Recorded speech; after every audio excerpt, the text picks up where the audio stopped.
मराठी भाषेतून किंबहुना मराठी मायबोलीतून कीर्तनाच्या माध्यमातून जनसामान्यांचे जनप्रबोधन करणाऱ्या कर्मयोगी संत गाडगेबाबा यांना सर्वप्रथम मी अभिवादन करतो आणि आजच्या कार्यक्रमाला सुरुवात करतो.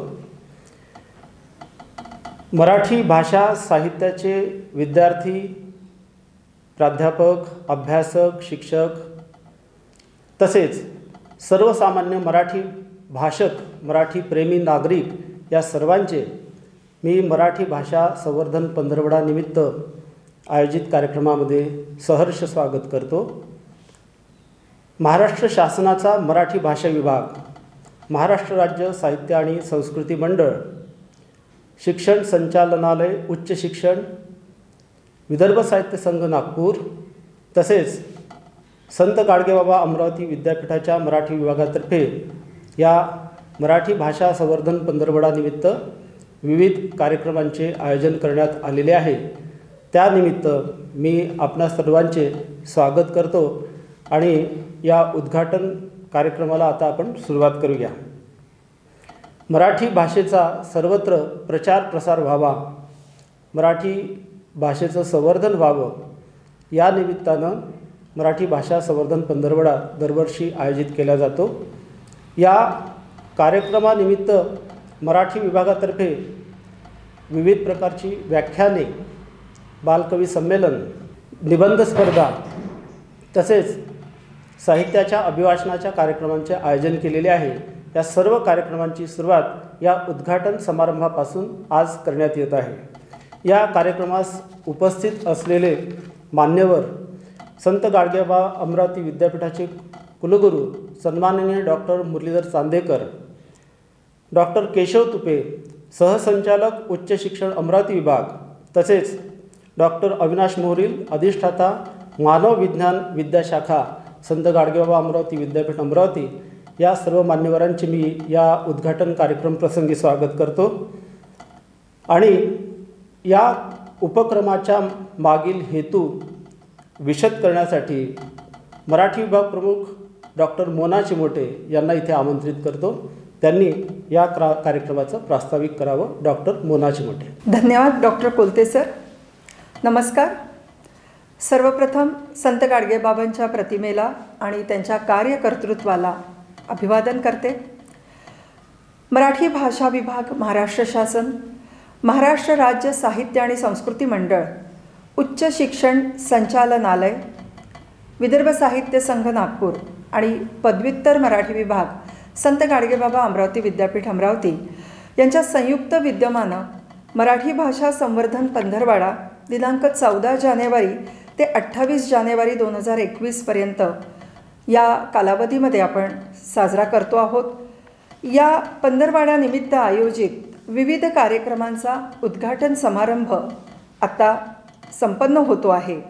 या कार्यक्रमाचे उद्घाटक म्हणून उपस्थित असलेले संत गाडगेबाबा अमरावती विद्यापीठाचे कुलगुरू सन्माननीय डॉक्टर मुरलीधर चांदेकर सर, विदर्भ साहित्य संघाचे अध्यक्ष माननीय श्री मनोहर म्हैसाळकर, विद्यापीठाचे प्रकुलगुरू डॉक्टर राजेश जयपूरकर सर, कुलसचिव डॉक्टर तुषार देशमुख, उच्च शिक्षण अमरावती विभागाचे सहसंचालक डॉक्टर केशव तुपे, विद्यापीठाच्या मानव विज्ञान विद्याशाखेचे अधिष्ठाता डॉक्टर अविनाश मोहरील, विदर्भ साहित्य संघ अमरावती शाखेचे अध्यक्ष डॉक्टर रमेश अंधारे व सर्व पदाधिकारी,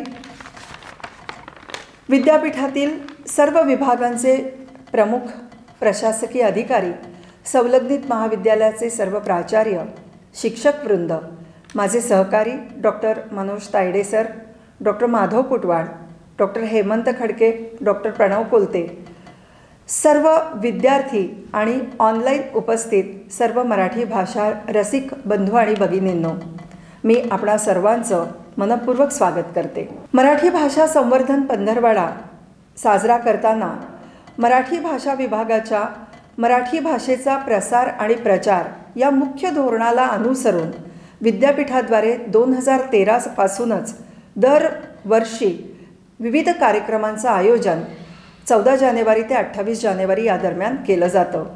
यावर्षी कोविड-19 या संसर्गजन्य रोगाच्या प्रादुर्भाव प्रतिबंधात्मक उपाय म्हणून आम्ही पंधरवाड्यानिमित्त जे कार्यक्रम आयोजित केले आहे ते सर्व कार्यक्रम ऑनलाईन पद्धतीने साजरे करतो आहोत.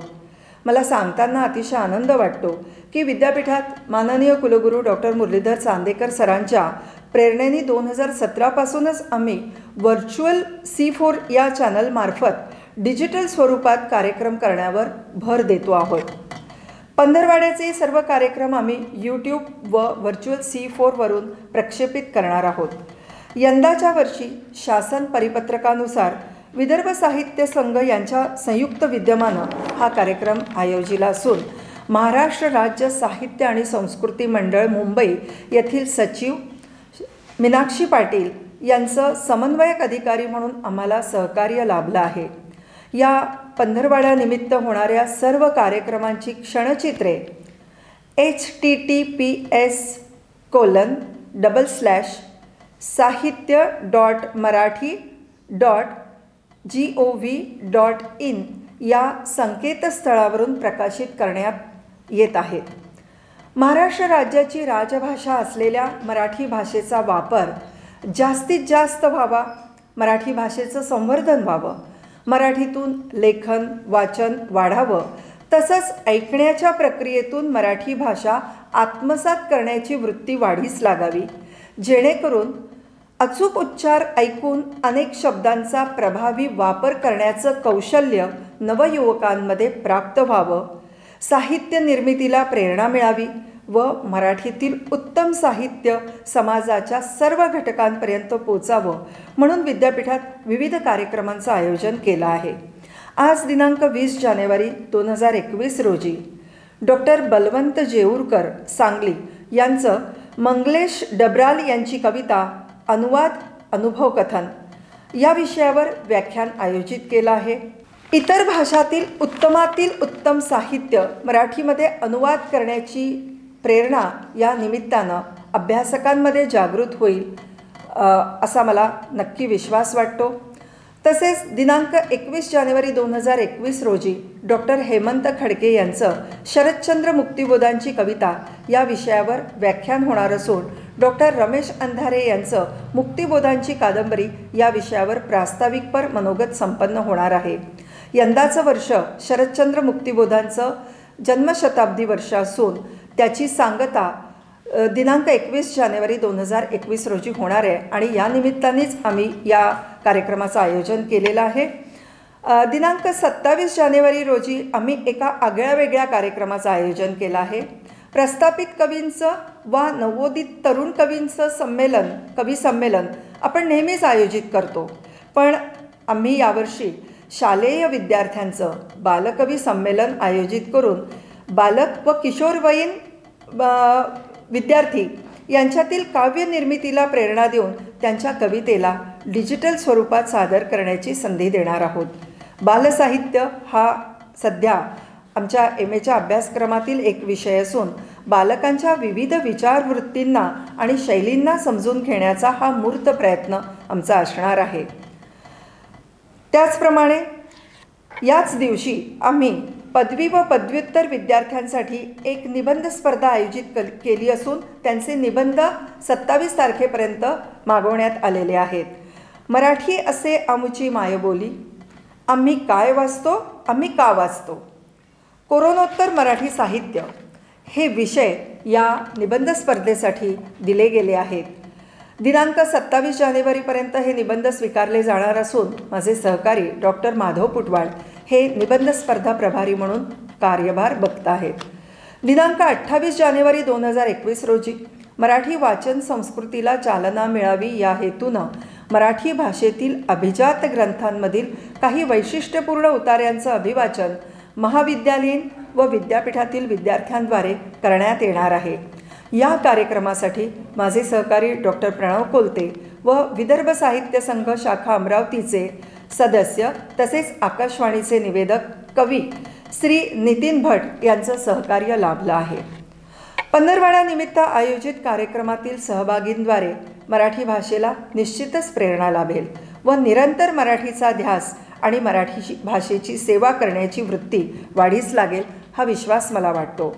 मला अजून एका गोष्टीचा आवर्जून उल्लेख केला पाहिजे की नवीन राष्ट्रीय शैक्षणिक धोरणाला अनुसरून संत गाडगेबाबा अमरावती विद्यापीठाने ॲबिलिटी एन्हान्समेंट अंतर्गत रिजनल लँग्वेज म्हणून मराठी भाषेला प्राधान्य देण्याचा निर्णय घेतला आहे, जेणेकरून मराठी भाषेतून अनुवाद लेखन, व्यावसायिक लेखन, ई बुक लेखन, विकिपीडिया नोंदी, विश्वकोश टिपा नोंदी, शॉर्ट फिल्म वा डॉक्युमेंटरी लेखन करण्याबाबत जागरूकता निर्माण करता येईल व विद्यार्थ्यांना व्यावसायिक संधी उपलब्ध होतील.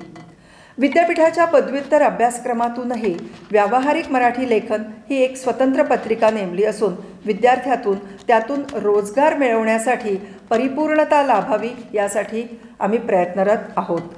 मराठी भाषा संवर्धन पंधरवडा हा केवळ 15 दिवस साजऱ्या करण्यापुरता राहू नये, तर माय मराठीचा जागर निरंतर सुरू राहो हीच प्रेरणा या कार्यक्रमाच्या निमित्तानं सर्व मराठी भाषकांना लाभो अशी अपेक्षा मी आज इथे व्यक्त करते व विद्यापीठाद्वारे आयोजित कार्यक्रमांचा लाभ आपण सर्वांनी घ्यावा या विनंतीसह मी माझ्या प्रास्ताविकास विराम देते.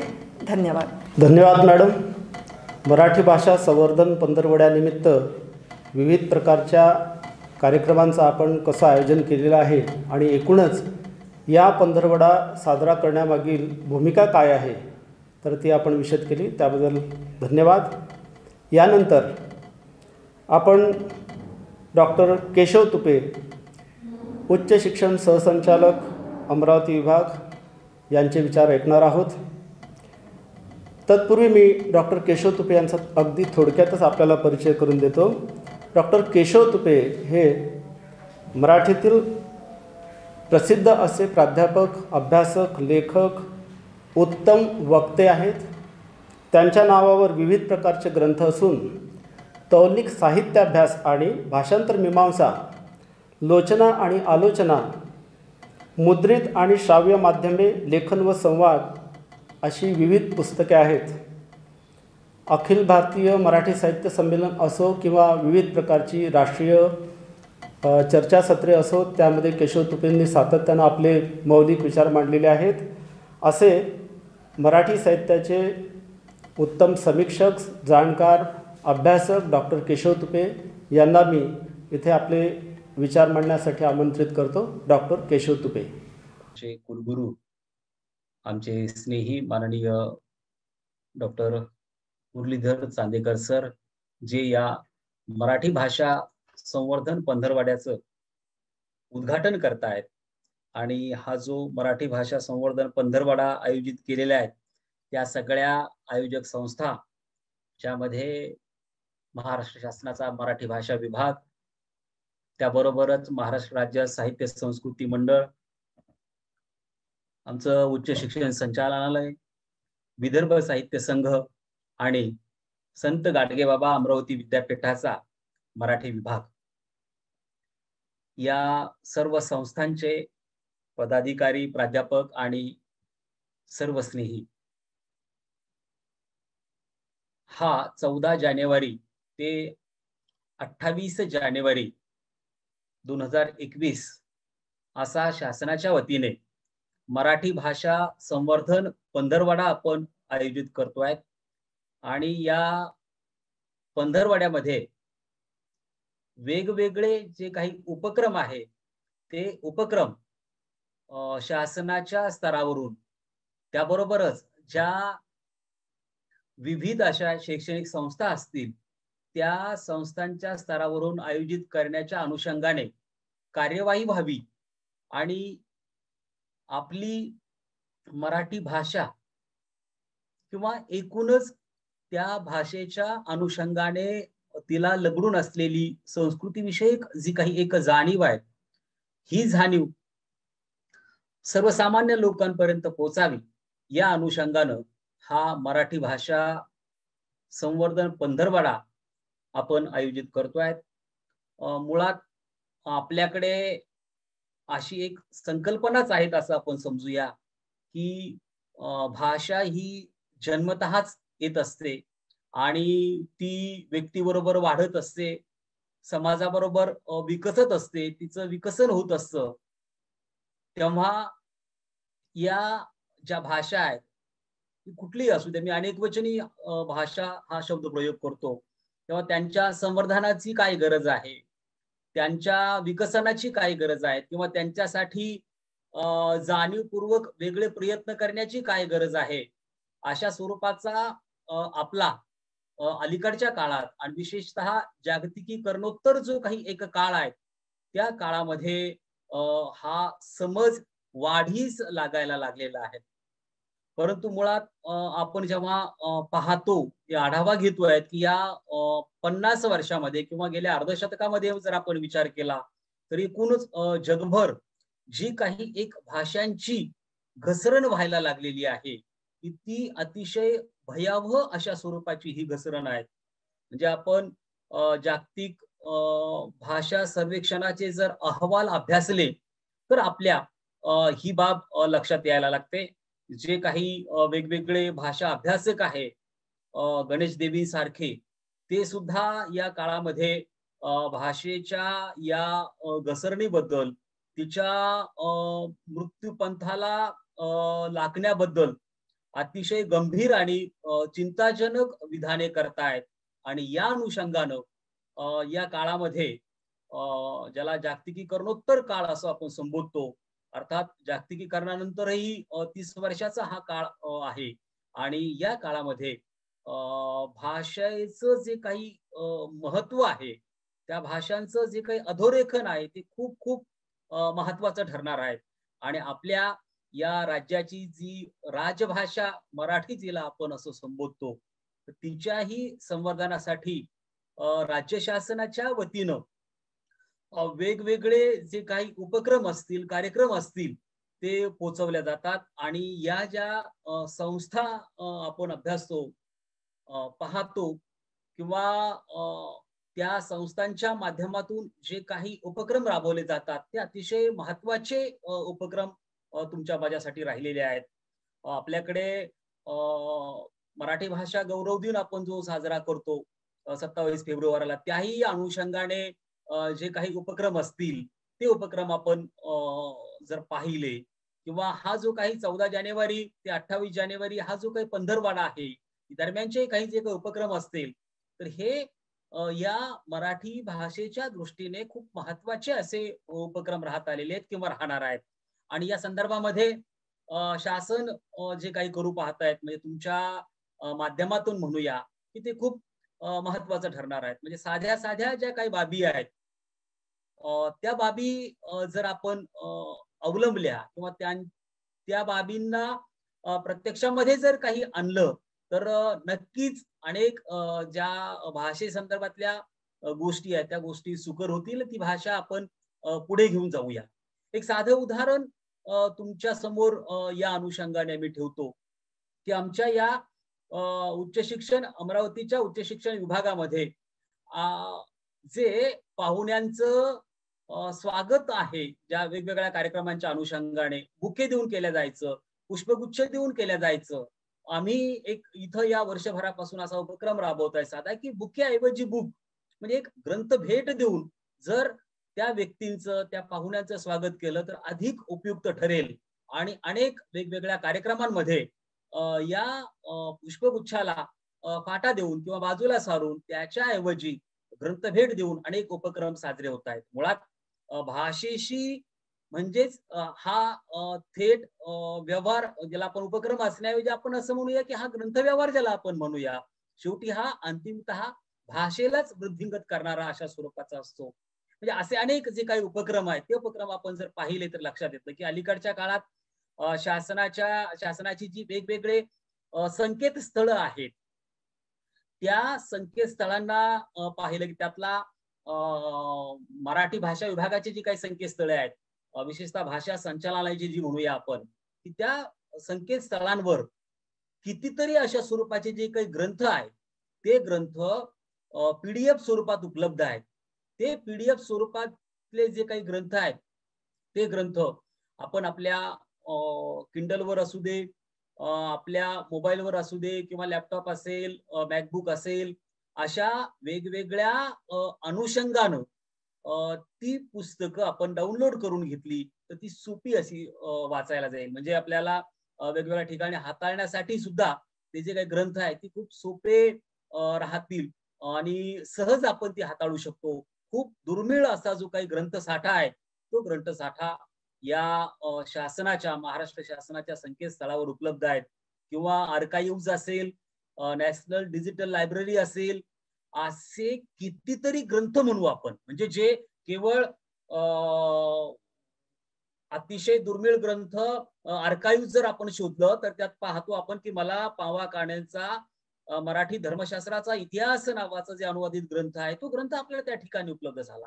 म्हणजे अनेक चांगले जे काही ग्रंथ आहेत अलीकडच्या काळामध्ये या पुस्तकांचं जे काही डिजिटलायझेशन होत आहे म्हणजे भाषेचा हा जो काही प्रसार होतोय आणि तो तुमच्या माझ्यापर्यंत पोहोचतोय अतिशय सुकर पद्धतीनं, हा भाषेच्या संवर्धनाच्या दृष्टीनं भाषेला वृद्धिंगत करण्याच्या दृष्टीनं खूप महत्वाचा ठरणारा हा एक भाग आहे हे मला या ठिकाणी नमूद करावं असं वाटतं.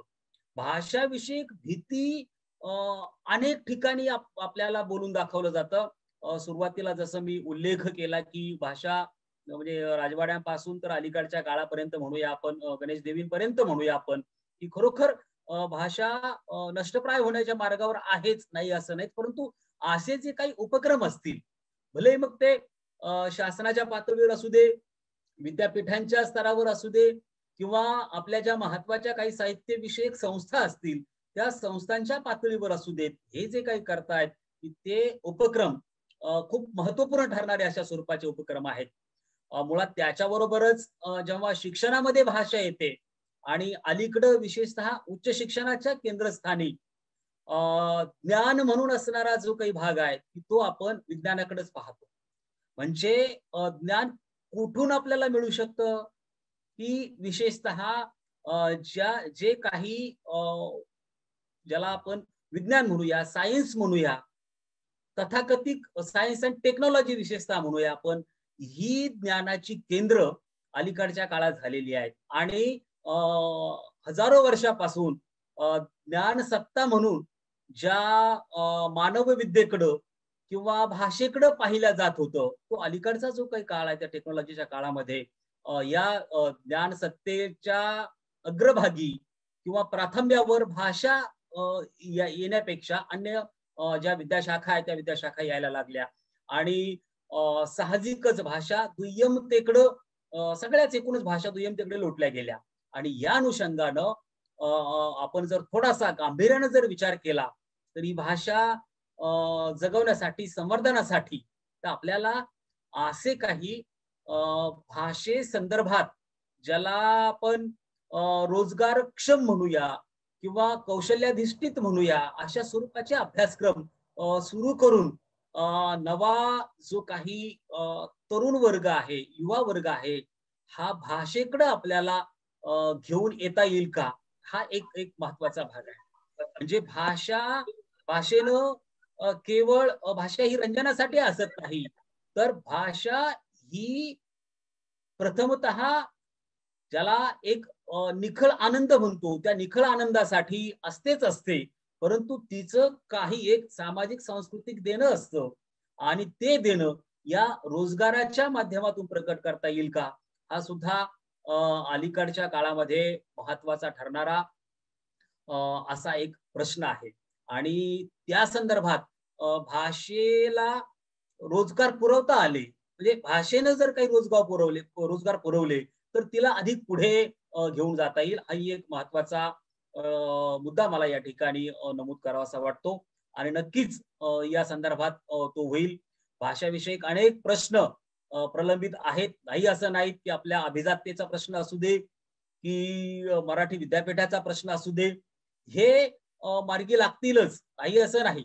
परंतु त्याबरोबरच अशा स्वरूपाचे छोटे छोटे जे काही उपक्रम असतील ते उपक्रम तुमच्या माझ्यापर्यंत पोहोचले आणि पुन्हा आता कालचाच शासनाचा जो काही निर्णय आहे की ज्या इंग्रजी माध्यमाच्या शाळा असू देत किंवा अन्य कुठल्या हिंदी माध्यमाच्या शाळा असू दे, आपल्या या महाराष्ट्र राज्यामध्ये त्या शाळा जर सुरू असतील, राज्य शासनाची त्यांना जर महाराष्ट्र राज्य शासनाची जर त्यांना परवानगी आहे तर त्या शाळांमध्ये मराठी हा विषय सक्तीचा म्हणूया आपण की तो केलेला आहे. तर त्यातून अनेक रोजगार तर उपलब्ध होतीलच, परंतु एकूणच ती जी मुलं आहे ती मुलं या काही अंशी या भाषेला लगडतील आणि हा सुद्धा एक वेगळा जो काही आयाम आहे, हा आयाम या आपल्या मराठी भाषेला नक्कीच प्राप्त होतोय.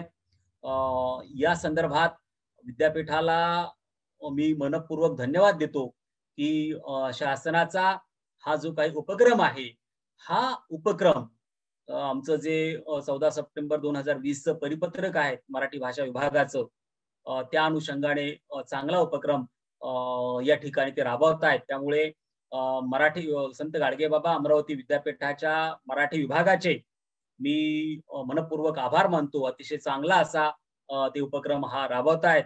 मी पाहतोय खूप वेगवेगळी व्याख्यानं त्यांनी आयोजित केलेली आहेत. तेव्हा त्यांना पुन्हा एकदा या संदर्भात धन्यवाद देतो आणि मला या ठिकाणी बोलावलं आणि एक 5 मिनिटं बोलण्याची संधी दिली त्याबद्दलही त्यांचे पुन्हा एकदा आभार मानतो आणि थांबतो. नमस्कार. धन्यवाद तुपे सर.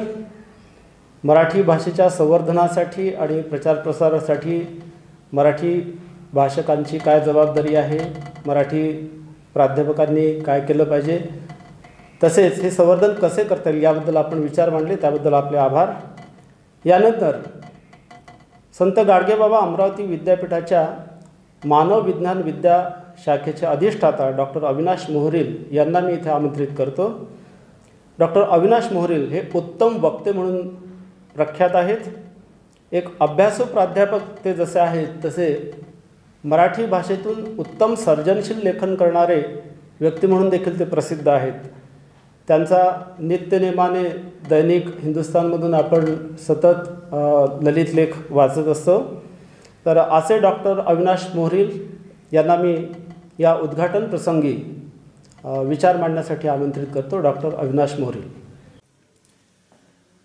मराठी भाषा संवर्धन पंधरवडा दिनांक 14 जानेवारी ते 28 जानेवारी दरम्यान आयोजित केला जातो आहे. या पंधरवड्याच्या उद्घाटन प्रसंगाचे सन्माननीय उद्घाटक संत गाडगेबाबा अमरावती विद्यापीठाचे सन्माननीय कुलगुरू डॉक्टर चांदेकर सर, मराठी विभाग प्रमुख डॉक्टर मोना चिमोटे, त्यांच्यासोबत कार्य करणारे त्यांच्या विभागातील सर्व सन्माननीय प्राध्यापक आणि विद्यार्थी बंधू भगिनींनो, मराठी भाषा संवर्धन पंधरवडा आपण साजरा करतो आहोत. हा आपण का साजरा करतो आहोत या मूळ प्रश्नापासूनच आपल्याला खरं तर बोलता येईल.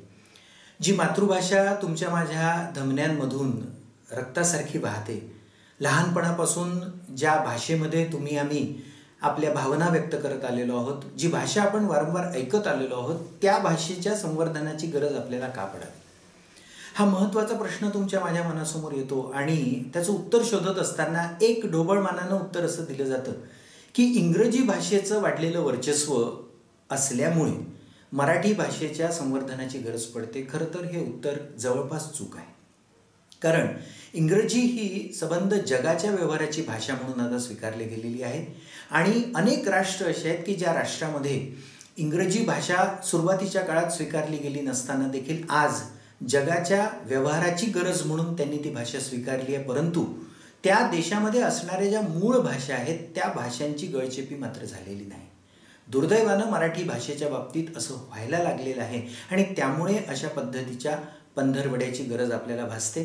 मला असं वाटतं हा एक उपक्रम अत्यंत चांगला आहे, परंतु हा उपक्रम 15 दिवसापुरता मर्यादित न राहता या 15 दिवसामध्ये पुढील वर्षभरात आपल्याला कशा पद्धतीचे उपक्रम घेता येईल, आपली मातृभाषा कशा पद्धतीनं जगवता येईल आणि या मातृभाषेला आपल्याला खऱ्या अर्थानं एक चांगलं स्थान कसं निर्माण करून देता येईल याचा विचार करण्याची आवश्यकता आहे. या निमित्तानं एक गोष्ट अजून मला सांगावीशी वाटते जी आधुनिक काळाला आणि आपल्या बदलत्या शैक्षणिक वातावरणाला पूरक ठरणारी आहे. नवीन राष्ट्रीय शिक्षा धोरण जाहीर झालेलं आहे आणि ते आपल्या उंबरठ्यावर पोहोचलेलं आहे. त्या शैक्षणिक धोरणाचा जर आपण बारकाईनं विचार केला तर त्यामध्ये असं सांगण्यात आलेलं आहे की प्रत्येक विषयाला, प्रत्येक भाषेला आपल्याला आता उपयोगितेच्या दृष्टिकोनातून बघण्याची गरज आहे. मग मराठीसारखी भाषा किंवा मराठी भाषा आणि मराठी वाङ्मयाचा विषय जो आहे यामध्ये आपल्याला उपयोगिता कशी शोधता येईल हा एक महत्त्वाचा भाग, एक महत्त्वाचं आव्हान तुमच्या माझ्यासमोर आहे. बरेच वेळा मानव विज्ञान विद्याशाखेच्या अनुषंगानं जेव्हा वेगवेगळे विषय असतात त्या विषयांची उपयोगिता शोधत असताना जराशी अडचण होते, कारण हे विषय मनुष्य विकासाच्या प्रक्रियेशी जोडलेले असतात आणि त्यामुळे याची उपयोगिता वेगळी काय शोधायची अशा पद्धतीचा संभ्रम कधी कधी निर्माण होतो. मानव विद्या विद्याशाखेचा अधिष्ठाता म्हणून विद्यापीठामध्ये काम करत असताना मी आपणा सगळ्यांना सांगू इच्छितो की आपल्या विद्यापीठाचे सन्माननीय कुलगुरू डॉक्टर चांदेकर सर यांच्या नेतृत्वामध्ये आपण आता पुढच्या वर्षीपासून चॉईस बेस्ड क्रेडिट सिस्टीम, पसंतीवर आधारित श्रेयांक गुणपद्धती ही आपण राबवतो आहोत आणि त्यामध्ये आता प्रत्येक विषयाच्या अनुषंगानं आपल्याला कौशल्य शोधण्याची एक अतिशय महत्त्वाची जबाबदारी येणार आहे. नवीन राष्ट्रीय शैक्षणिक धोरण जे आहे त्यामध्ये देखील आपल्याला कौशल्याधिष्ठित अभ्यासक्रम निर्माण करावेत असं सांगण्यात आलेलं आहे. मराठी भाषेचा जर आपण प्रामुख्याने विचार केला तर आता आपल्याला चॉईस बेस्ड क्रेडिट सिस्टीम आणि त्या अनुषंगानं राष्ट्रीय शैक्षणिक धोरण या दोन्हीच्या पार्श्वभूमीवर आपल्याला आता मराठीसारख्या भाषेची देखील उपयोगिता, रोजगाराच्या संधी, स्वयंरोजगाराच्या संधी कशा निर्माण होतील हे बघण्याची गरज आहे, जेणेकरून याला व्यावसायिक मूल्य कसं प्राप्त करून देता येईल याकडे आपल्याला आता भर द्यावा लागणार आहे. यासाठी सर्व प्राध्यापक, विद्यार्थी या सगळ्यांचीच आपली मानसिकता बदलण्याची गरज आहे, कारण भाषेकडे आपण फक्त संवादाचा एक महत्त्वाचा दुवा म्हणून बघतो, आपलं मत व्यक्त करतो, आपल्या मनातील भावना या भाषेच्या माध्यमातून एका माणसापासून दुसऱ्या माणसापर्यंत पोहोचतात. परंतु या भाषेला आता व्यवसाय, रोजगार, स्वयंरोजगाराच्या अनुषंगाने देखील बघता येईल का, हा एक महत्त्वाचा विचार तुमच्या माझ्या मनामध्ये दृढ होण्याची आवश्यकता आहे. जसं मी सुरुवातीला सांगितलं की इंग्रजी भाषा ही जागतिक संवादाची भाषा झालेली आहे, जागतिक व्यवहाराची भाषा झालेली आहे. ती गरज निर्माण झाली आणि त्या गरजेनुसार तशा पद्धतीचे बदल त्या भाषेमध्ये काम करणाऱ्या अभ्यासकांनी निर्माण केले. मग त्यामध्ये कंटेंट रायटिंग सारखा विषय असेल, स्क्रिप्ट रायटिंग सारखा विषय असेल, असे नवीन नवीन कोर्सेस, नवे नवे अभ्यासक्रम तयार करण्यात आले आणि आता मोठ्या प्रमाणात या सगळ्या अभ्यासक्रमांच्या माध्यमातून विद्यार्थ्यांना रोजगाराच्या, स्वयंरोजगाराच्या संधी उपलब्ध होतात. आपण मराठी भाषेच्या माध्यमातून देखील हे करण्याची गरज आहे. त्यामुळे या पंधरवड्याच्या निमित्तानं भाषेच्या संवर्धनाचा विचार करताना भाषा फक्त टिकेल कशी, भाषा ही तुमच्या माझ्या बोलण्यामध्ये राहील कशी, मराठी भाषेमधील वाचन वाढेल कसं, मराठी भाषेची उपयोगिता कशा पद्धतीने निर्माण होईल, हा देखील एक आधुनिक विचार आपल्याला या संबंधी जोडण्याची आवश्यकता आहे. आणि त्यामुळे कुठल्या कुठल्या ठिकाणी रोजगार आणि स्वयंरोजगार विद्यार्थ्यांना मराठी भाषेच्या माध्यमातून निर्माण होऊ शकतील हे बघण्याची आता आपल्याला गरज आहे. आणि यासाठी म्हणून रिसर्च करणे, यासाठी म्हणून आपल्याला बारकाईनं सगळ्या गोष्टी तपासणे आणि तशा पद्धतीच्या संधी या विद्यार्थ्यांना उपलब्ध करून देणे ही आता आपल्या सगळ्यांची प्राथमिक जबाबदारी आहे. सुदैवानं नवे राष्ट्रीय शैक्षणिक धोरण देखील आपल्याला तेच सांगते. सुदैवानं विद्यापीठानं स्वीकारलेली पसंतीवर आधारित श्रेयांक गुणपद्धती ही देखील आपल्याला तेच सांगते. त्यामुळे आता आपल्यासाठी एक अत्यंत चांगली अमूल्य संधी प्राप्त झाली आहे की या माध्यमातून आपण आपल्या सगळ्या विषयांना, विशेषतः मराठीसारख्या विषयाला रोजगार, स्वयंरोजगार या दृष्टिकोनातून तयार करून असे अनेक सुंदर सुंदर मॉड्यूल्स विद्यार्थ्यांना देऊ शकतो, जेणेकरून मराठी भाषेच्या संवर्धनासाठी पंधरवडा राबवण्याची गरज पडणार नाही, तर विद्यार्थी येणाऱ्या काळामध्ये मराठी भाषा, मराठी वाङ्मय यासारखे विषय अत्यंत आवडीनं घेतील, कारण त्यामध्ये त्यांना त्यांचं भविष्य दिसायला लागेल. त्यामुळे मराठी भाषा ही आपली जननी आहे, मराठी भाषा ही आपली मातृभाषा आहे, आपल्या धमन्यांमध्ये वाहणारी भाषा आहे. परंतु त्याच्या संवर्धनासाठी म्हणून हा एक नवा आयाम याला या निमित्तानं जोडला जावा अशी मी आपणा सर्वांना विनंती करतो. आपण सगळे मिळून एकत्रित येऊयात आणि मराठी भाषेच्या संवर्धनाच्या या पंधरवड्याच्या निमित्तानं कटिबद्ध होऊयात या विचारानं की या भाषेची एक वेगळी उपयोगिता रोजगार, स्वयंरोजगार आणि कौशल्य वृद्धीच्या आधारानं कशी निर्माण करता येईल यासाठी एकत्रितपणे प्रयत्न करण्याची आवश्यकता आहे. मी या आयोजनामध्ये सहभागी झालेल्या सर्व संस्था आणि विशेषतः मराठी विभाग संत गाडगेबाबा अमरावती विद्यापीठ यांचे मनापासून अभिनंदन करतो.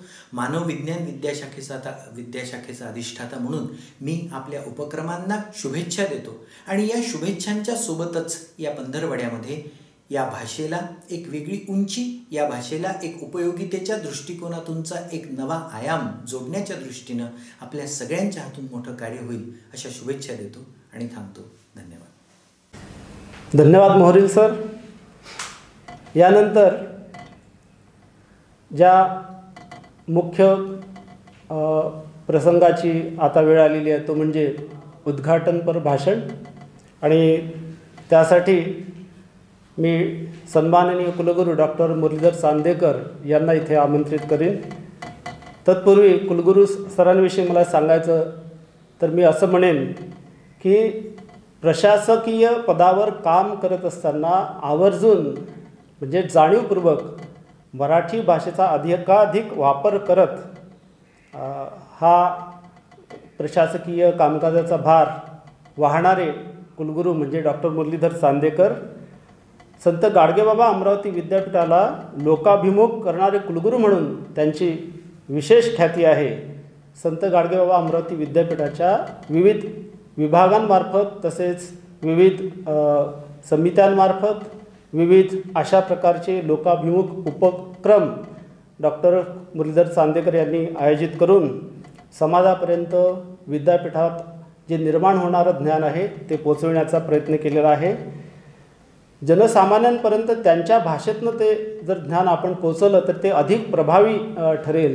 तसेच जनसामान्यांना देखील आपल्या जाणीवेत समृद्ध ते भर घालता येईल. या दृष्टीने डॉक्टर मुरलीधर चांदेकर यांची भूमिका ही लोकांच्या भाषेतनं ज्ञान पोचवण्याच्या संदर्भातली अतिशय मोलाची ठरलेली आहे. वाणिज्य विषयाचे असून देखील मराठी भाषेवर अत्यंत खोलवरचं त्यांच्या अंतरंगातलं प्रेम आम्ही सतत अनुभवत आलेलो आहे. डॉक्टर मुरलीधर चांदेकर यांनी 2019 साली अखिल भारतीय मराठी साहित्य संमेलनात देखील आपले विचार मांडून मौलिक अशा प्रकारचे विचार मांडून सहभाग नोंदविलेला आहे. हे मला आवर्जून या निमित्तानं सांगितलं पाहिजे. असे मराठीचा वापर आवर्जून करणारे त्यावर भर देणारे आमचे कुलगुरू सन्माननीय डॉक्टर मुरलीधर चांदेकर यांना उद्घाटनपर भाषणासाठी मी इथे आमंत्रित करतो. डॉक्टर मुरलीधर चांदेकर. नमस्कार. आज आपण मराठी भाषा संवर्धन पंधरवडा साजरा करण्याच्या निमित्ताने या ठिकाणी आपण सगळे एकत्र आलेलो आहोत. मराठी भाषा विभाग, महाराष्ट्र शासन, महाराष्ट्र राज्य साहित्य आणि संस्कृती मंडळ, उच्च शिक्षण संचालनालय, विदर्भ साहित्य संघ नागपूर आणि पदव्युत्तर मराठी विभाग, संत गाडगेबाबा अमरावती विद्यापीठ अमरावती यांच्या संयुक्त विद्यमाने मराठी भाषा संवर्धन पंधरवडा दिनांक 14 जानेवारी ते 28 जानेवारी 2021 या कालावधीत साजरा करण्यात येत आहे. या निमित्ताने मी खरंच आपल्या सगळ्यांचं मनापासून स्वागत करतो. आत्ताच्या या निमित्ताने उपस्थित असलेले संत गाडगेबाबा अमरावती विद्यापीठाचे सन्माननीय प्रकुलगुरू डॉक्टर राजेश जयपूरकर, विद्यापीठाचे कुलसचिव डॉक्टर तुषार देशमुख, सहसंचालक उच्च शिक्षण अमरावती विभाग व विदर्भ ज्ञान विज्ञान शिक्षण संस्थेतील मराठी विभागाचे प्रमुख डॉक्टर केशव तुपे, विद्यापीठातील मानव विद्या शाखेचे अधिष्ठाता डॉक्टर अविनाश मोहरील आणि आज विशेष रूपाने आपण ज्यांचं व्याख्यान ऐकणार आहोत ते माननीय डॉक्टर बलवंत जेऊरकर, ज्यांच्या पुढाकाराने या चित्रकला आणि या पंधरवड्याचं आपण आयोजन करतो आहोत. मराठी विभागाच्या आणि हिंदी विभागाच्या सुद्धा विभाग प्रमुख डॉक्टर मोना चिमोटे मॅडम, विद्यापीठाचे सर्व विभाग प्रमुख अधिकारी, संलग्नित महाविद्यालयातील सर्व प्राचार्य, शिक्षक, विद्यार्थी व समस्त मराठी रसिक बंधू आणि भगिनींनो, सगळ्यांना माझा नमस्कार.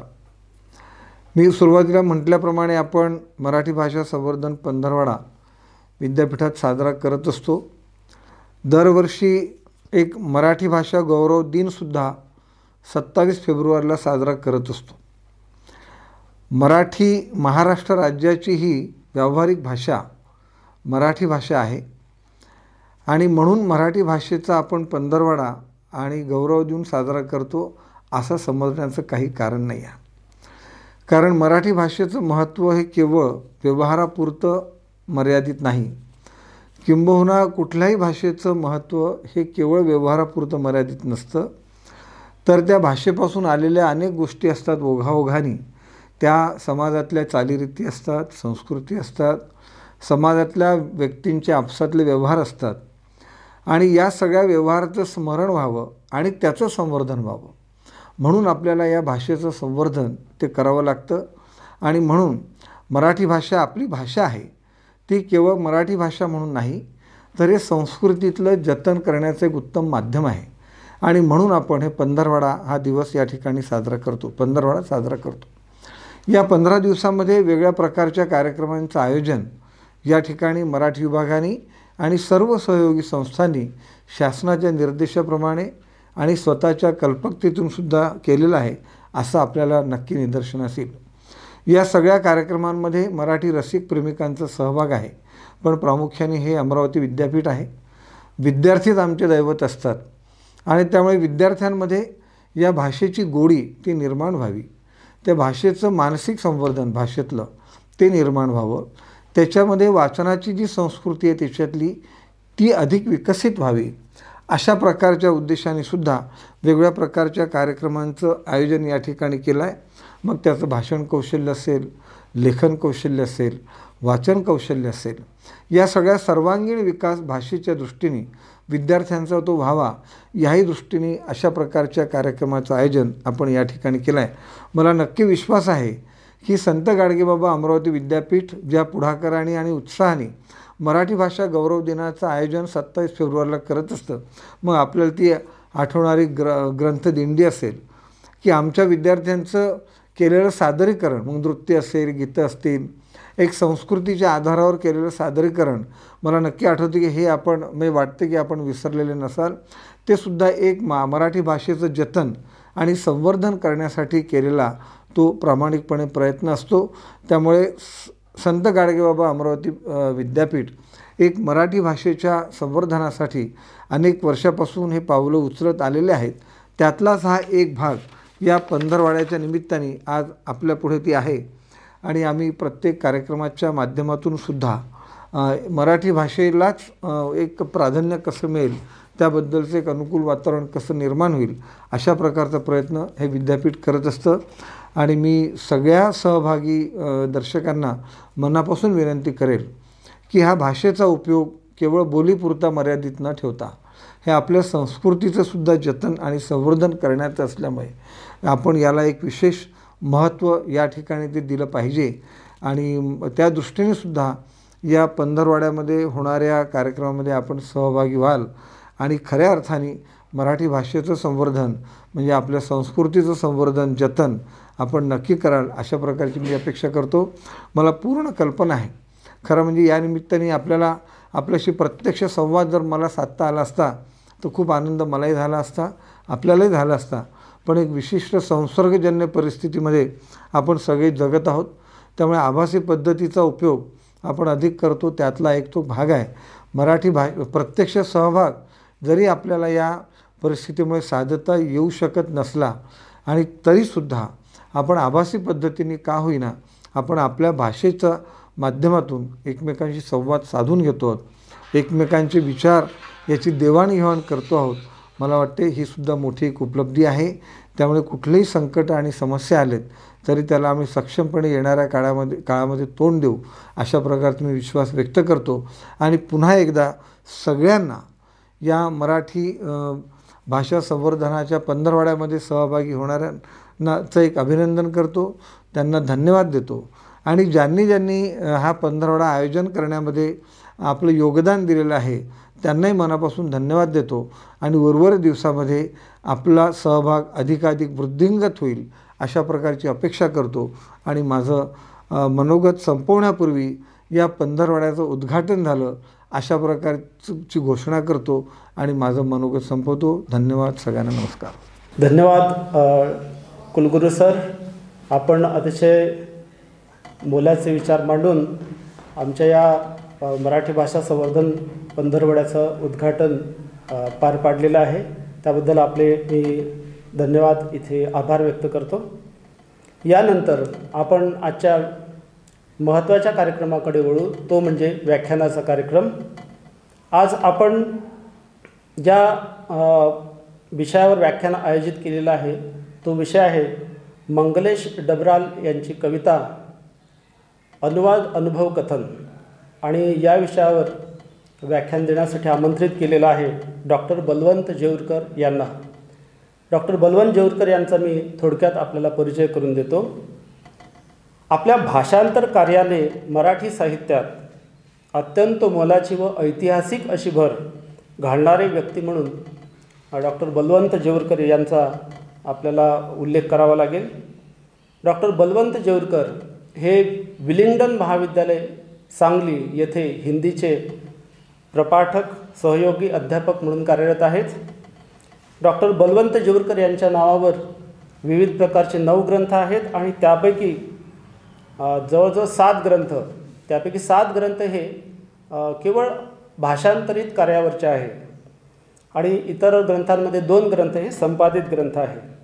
त्यांचं अत्यंत गाजलेलं भाषांतर म्हणजे कलम का सिपाही हे जे हिंदीतलं पुस्तक आहे तर त्याचं त्यांनी मराठीत केलेलं भाषांतर. प्रेमचंद लेखणीचा शिलेदार एक भला मोठा ग्रंथ, 700 पानांच्यावर असलेला हा ग्रंथ, हे त्यांचं एक मोठंच ऐतिहासिक कार्य आपल्याला म्हटलं पाहिजे. मी ऐतिहासिक कार्य या संदर्भात म्हणतो आहे की बलवंत जेऊरकर यांनी कित्येक हिंदीतल्या कवींचा पहिल्यांदाच मराठी साहित्याला परिचय करून दिलेला आहे. आणि ह्या कवींचा उल्लेख करायचा झाला तर हिंदीतले प्रख्यात कवी मंगलेश डबराल, पवन करण, सविता सिंह, वीरेन डंगवाल, नरेश सक्सेना, ज्ञानेंद्रपती, सुंदरचंद ठाकूर अशा कित्येक कवींचा त्यांनी मराठीला, त्यांची कविता मराठीत आणून पहिल्यांदाच परिचय घडवून आणलेला आहे. डॉक्टर बलवंत जेऊरकर यांनी कवितेच्या भाषांतराबरोबरच हिंदीतल्या अनेक कथा मराठीत त्यांनी आणलेल्या आहेत. कित्येक कथांचं त्यांनी चांगल्या प्रभावी अशा पद्धतीने अनुवाद केलेला आहे. यामध्ये संजय खाती, योगेंद्र आहुजा, प्रियंवद, स्वयंप्रकाश, असगर वजाहत इत्यादी प्रतिष्ठित हिंदीतल्या साहित्यकारांचा समावेश आहे. डॉक्टर बलवंत जेऊरकर यांच्या नावावर जे ग्रंथ आहेत त्यापैकी काही ग्रंथांचा मी इथे उल्लेख आवर्जून करेन.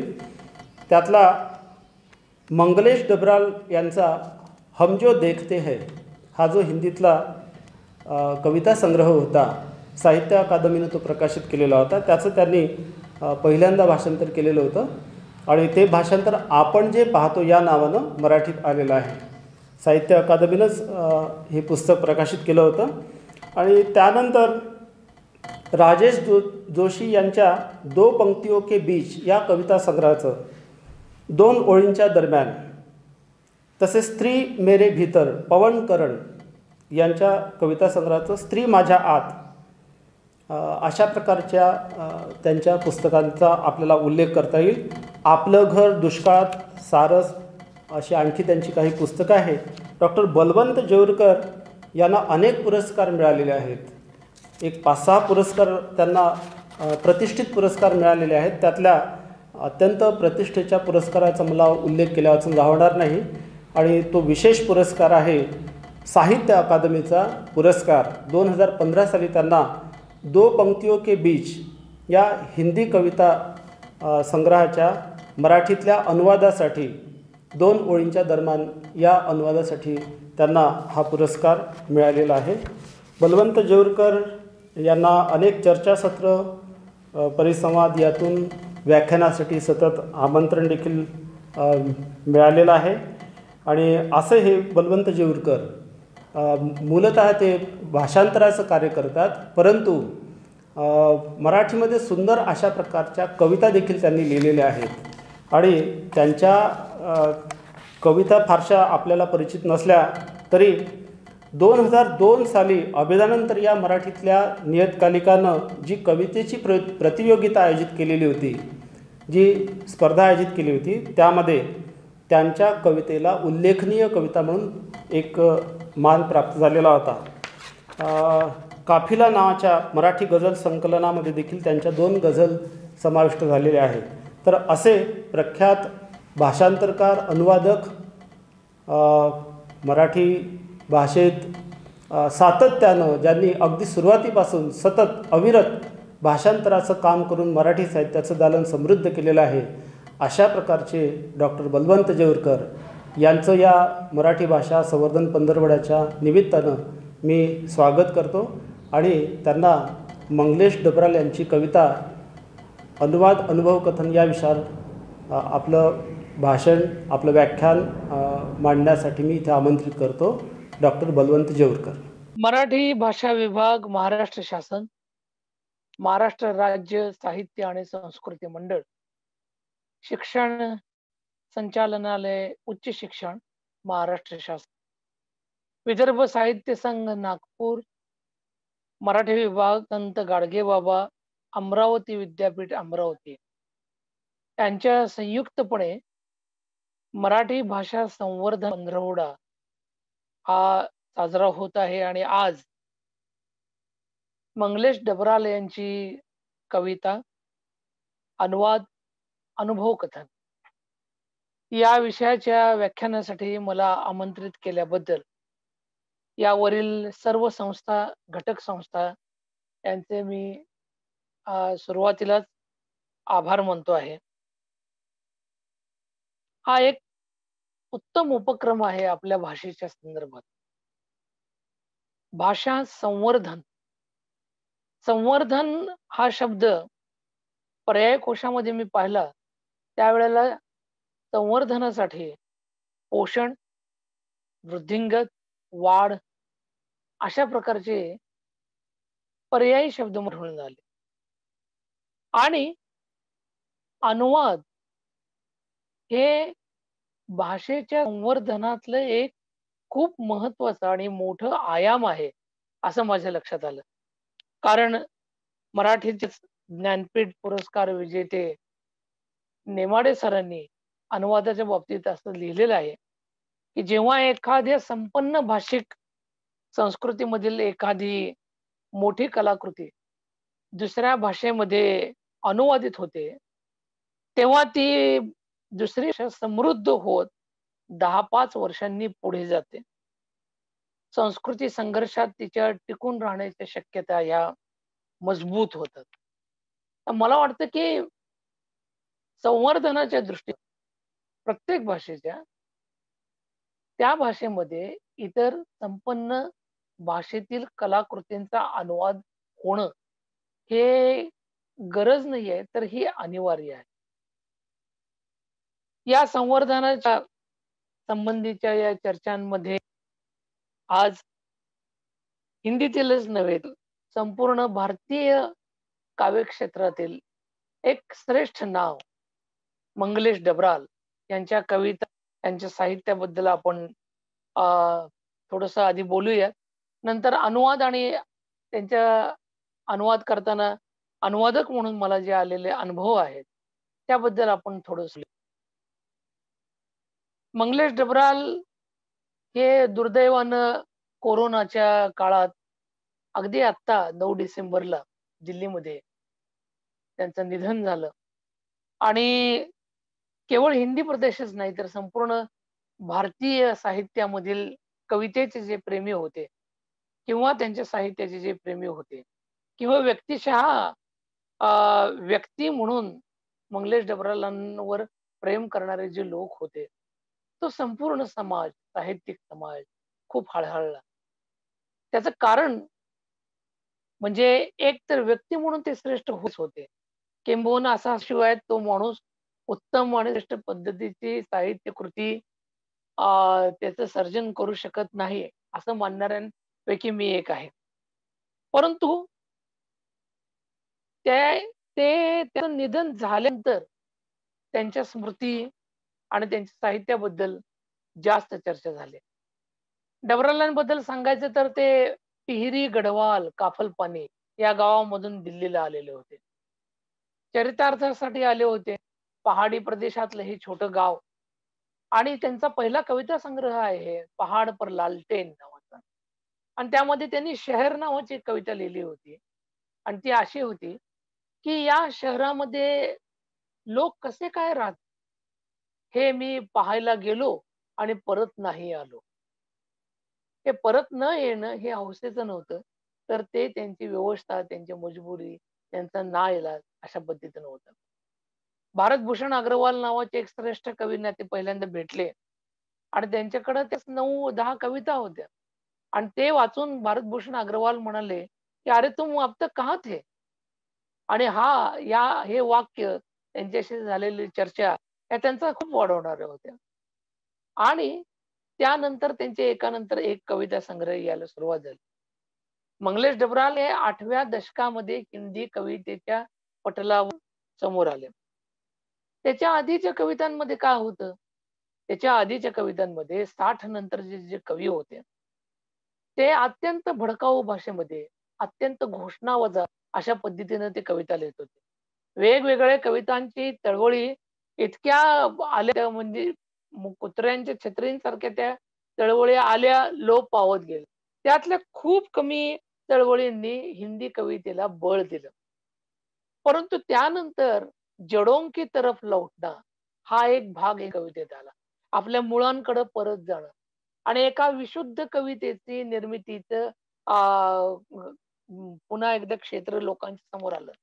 याच्यामध्ये प्रामुख्याने ज्यांचं नाव घेता येईल ते म्हणजे मंगलेश डबराल, अरुण कमल, राजेश जोशी, ऋतुराज ही यापैकी मंडळी आहेत. मंगलेश डबरालांचे एकूण 5-6 कविता संग्रह आहेत.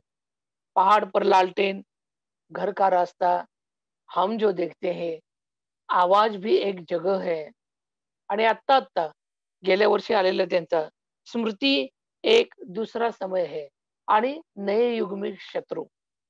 नए युग में शत्रू या कविता संग्रहाची जुळवाजुळव सुरू असताना आमचं बोलणं होतं आणि त्यांनी ते सांगितलं होतं की मेरा एक नया संकलन है जिसका शीर्षक है मुझे दिखा एक मनुष्य. म्हणजे एखादा आश्चर्यकारक उद्गार सांगितल्यासारखं त्यांनी सांगितलं की मुझे दिखा एक मनुष्य.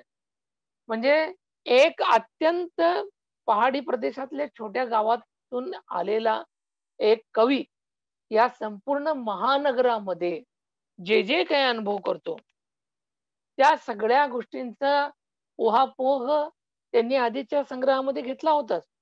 परंतु पुन्हा त्यांना हे प्रकर्षाने जाणवायला लागलेलं होतं. आपण त्याबद्दल नंतर बोलू. या 5-6 कविता संग्रहांच्या नंतर त्यांचे काही गद्य लेखन समोर आलं. ते म्हणजे लेखक की रोटी, कवी का अकेलापन, एक जगह एक सड आणि उपकथन हे त्यांच्या मुलाखतींचं पुस्तक लोकांच्या समोर आलं. लेखक की रोटी हे त्यांनी जनसत्तामध्ये पत्रकार म्हणून असताना लिहिलेलं काही लेख होते. त्याच्यामध्ये त्यांनी चार्ली चॅप्लिनवर सुंदर लेख लिहिला आहे. स्मिता पाटीलवर लिहिलेलं आहे. कुमार गंधर्वांवर लिहिलं आहे.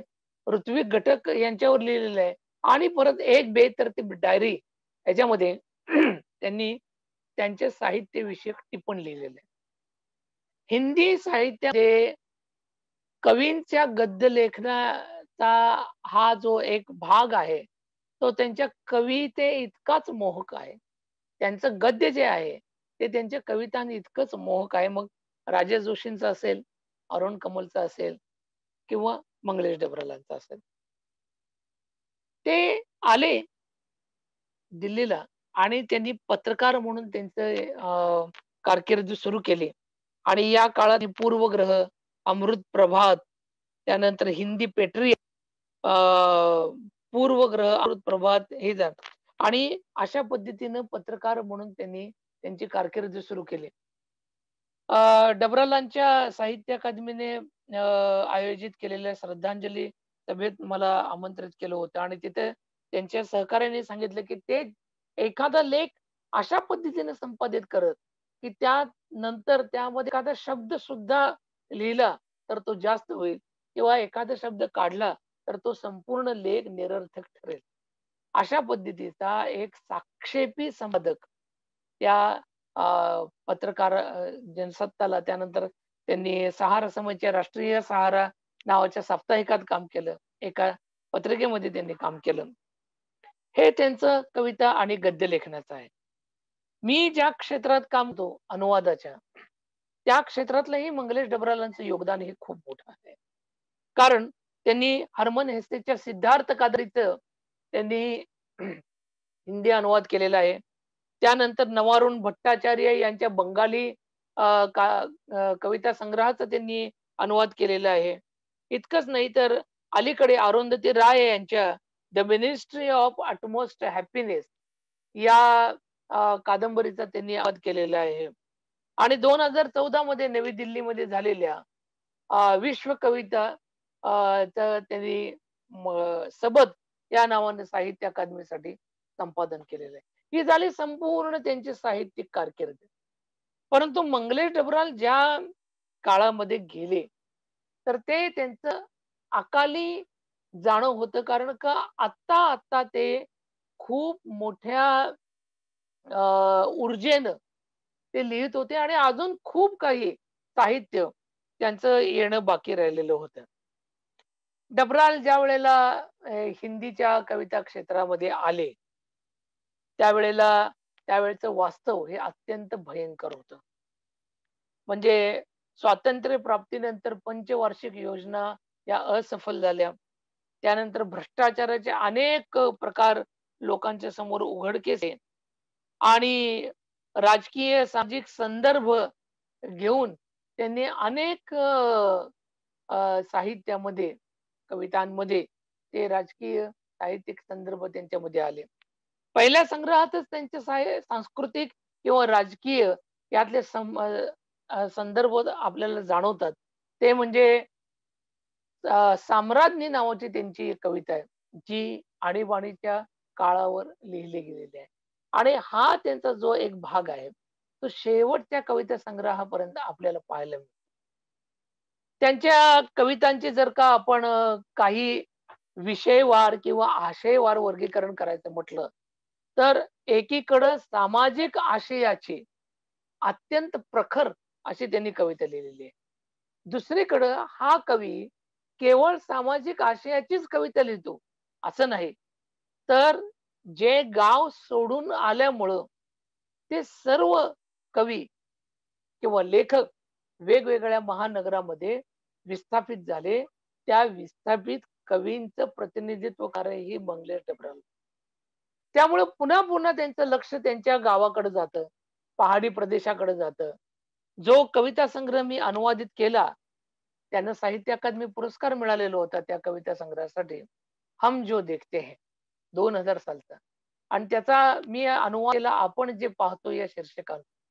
2005 मध्ये तो संग्रह आला आणि सध्या त्याची 3री आवृत्ती सुरू आहे. आणि स्वामी रामानंद तीर्थ विद्यापीठामध्ये भाषांतर विद्या या MA प्रश्नपत्रिकेसाठी हा कविता संग्रह पाठ्यक्रमात समाविष्ट झालेला होता आणि अजूनही लोक त्या कवितांचं वाचन करतात. ह्या संपूर्ण आपल्याला भाग सांगण्याचं कारण असं की ती कविता त्यांची जी आहे त्या कवितेमध्ये सामाजिक प्रखर आशयासोबत आईचा फोटो, आजोबांचा फोटो, वडिलांचा फोटो, गावाकडच्या आठवणी हे नॉस्टॅल्जिक तर आहेच आहे, परंतु दुसरीकडं सामाजिक आशयाच्या एक अत्याचारी आहे जो दिसत नाहीये परंतु अत्याचार करतोय, तो अत्याचारी. त्यांच्या संपूर्ण कवितेच्या एक अंग संगीताचं अंग आहे. त्यांनी एक ओळ लिहिलेली की आसपास जो दिखाई दहा है कोलाहल की तरह मैं उसको लिख रहा हूं संगीत की तरह. आणि याच्यामध्ये केशव अनुरागी, उस्ताद आमिर खान, त्यानंतर गुणानंद पथिक, राग शुद्ध कल्याण, या राग दुर्गा भीमसेन जोशींनी गायलेला या विषयांवर त्यांनी ज्या लिहिलेल्या कविता आहेत त्या एकमेवा द्वितीय आहेत. कारण का अशा कविता इतक्या मोठ्या भूभागामध्ये बोललेल्या हिंदीच्या साहित्यामध्ये आपल्याला सापडत नाही. आणि या सगळ्या गोष्टींच्या सोबत एक प्रेम जे कुठेतरी हरवलेलं आहे, पण जे कुठेतरी पावसामधून येतं, जे लोकगीतातून येतं, हे त्याचे संदर्भ येतात. म्हणजे हा कवी सर्वंकष आपल्या आसपास जे काही घडत आहे त्याच्यावर पण त्याची नजर आहे. तो कवीमध्ये वर्तमान झड चाललेली आहे त्याच्याबद्दलचं एक तळमळ त्याच्या कवितांमध्ये सातत्याने दिसून येतं. महानगरात पावलोपावली ठेच खात असताना किंवा संवेदन शून्य तिथला व्यवहार जो आहे, तिथली हिंस्रता, स्वार्थमूलकता यांनी व्यथित झालेला हा कवी आहे. परंतु सामाजिक प्रतिबद्धता किंवा ज्याला आपण मराठीत बांधिलकी असं म्हणतो, याच्या या संदर्भातल्या कवितांमध्ये त्यांचा आक्रोश दिसत नाही, आरडाओरडा नाही आहे त्याच्यामध्ये. ते विरोध करतात, परंतु तो विरोध सुद्धा संयत आहे, तरी सुद्धा तो टोकदार आहे. त्यांच्या आधीच्या पिढीमध्ये धुमिल वगैरे सारखे जे कवी होते, ज्यांनी अक्षरशः रान पेटवलं होतं साहित्याचं, त्याच्यामध्ये अत्यंत धारदार किंवा सपाट बयानी असा एक शब्द आहे हिंदीमध्ये, साधी सरळ सोट भाषा, जिला कवितेची भाषा असं म्हणता येणार नाही, अशा भाषेमध्ये कविता लिहिल्या गेल्या होत्या. परंतु एक सामान्य भाषा, तिला कवितेची भाषा बनवून त्यातली जादू तयार करणं, हे कुणाला जमलं असेल तर ते मंगलेश डबराला जमलं. आणि त्यांनी सर्व प्रकारच्या या अशा कविता लिहिल्यात. त्यांना ही गोष्ट सातत्यानं सतावत होती की जुनी मूल्य जी आहेत ती आज संपत चालली आहेत, किंबहुना आणि त्यामुळं त्यांची जी होणारी घालमेल आहे, हे त्यातले त्यांचं एक भारतीयत्व आहे. जुन्या मूल्यांचं रक्षण करणं, जतन करणं, यासाठी ते खूप धडपडतात आणि त्यासाठी ते त्या काळाकडे जातात, ज्या काळामध्ये बँक नावाची त्यांची कविता आहे, ज्या काळामध्ये त्यांना असं टाचा उंच करून करून बँकेच्या पलीकडे काय चाललंय हे बघावं लागत होतं. आता ते सर्वत्र दिसतं. टॉर्च नावाची त्यांची कविता आहे, जी सांगण्याचा मोह आवरत नाही, की यांच्या लहानपणी त्यांचे बाबा एक टॉर्च घेऊन आले आणि टॉर्च घेऊन आल्यानंतर एक शेजारची आजी त्यांच्याकडे आली आणि तिनं म्हटलं की मला या टॉर्च मधून थोडीशी आग पण दे, म्हणजे उद्या मी चूल पेटवू शकेन. त्यांचे बाबा म्हणाले की फक्त प्रकाश दिसेल तुम्हाला, टॉर्च मधून अग्नी येत नाही. त्यावेळेस ती आजीबाई उदास झाली आणि म्हणाली की या टॉर्च मधून प्रकाशासोबतच जराशी आग मिळाली असती तर उद्या माझी चूल पेटली असती. हे पुन्हा पुन्हा फिरून फिरून त्यांच्या त्यांच्या घराकडं, त्या जे अपूर्व निसर्ग ते सोडून आले होते, त्या त्या सगळ्या गोष्टींकडे हे पुन्हा जाताना दिसतात. मंगलेश डबरालांच्या कविता या एका अत्यंत तरल मनाच्या, संवेदनशील अशा कविता आहेत. कारण का त्या कवितांमध्ये त्यांचा सवगुण उतरलेला दिसतो. एक दुर्मिळ होत चाललेला संकोच किंवा विनम्रपणा हा त्यांच्या कवितांचं गुण आहेत. आणि प्रत्येक गोष्टीतलं संपून चाललेलं किंवा थोडस उर्वरित जीवन जे राहिले त्याला पकडण्याचं आणि त्याची किती गरज आहे हे त्यांनी त्यांच्या कवितांमधून मांडलेलं आहे. थोडीशी आशा, थोडीशी आर्द्रता आणि थोडा उजेड घेऊन येणाऱ्या या कवितांमधील उपजत करुणा आणि आत्मीयता या भाषेमध्ये त्यांच्या प्रवेश करतात आणि निरुद्वेग अशा संथ लयीमध्ये ते त्यांच्या कविता आपल्याला वाचायला मिळतात. ख्रिश्चन धर्मामध्ये एक कन्फेशन बॉक्स असतो, जिथं जाऊन ज्यानं गुन्हा केलेला आहे तो माणूस आपलं कन्फेशन करतो, फादरला सांगतो. बऱ्याचदा मला मंगलेश डबरालांची कविता तशी वाटलेली आहे की कविता वाचत असताना आपल्याला असं वाटतं की मंगलेश डबराल हे स्वतःच त्या कन्फेशन बॉक्स मध्ये उभारलेत आणि लोकांच्या समोर ते कन्फेशन करतात.